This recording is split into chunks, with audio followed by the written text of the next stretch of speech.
Hello, magandang umaga po. Ngayon lang ako first time ko po. Humihiling po ako sa buong Pilipinas po, ang sambayanan ng Pilipinas po. Na po tulungan natin si Marcos, President, na siya lang bumubuwag sa mga buhayat, bayawak at mga bigating mga politikong ay tulungan po natin siya.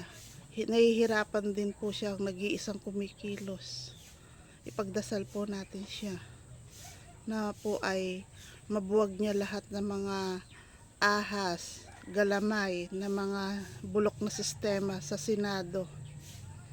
At marami pa po ang mga galamay nandyan sa Malacanang po na hindi niya alam.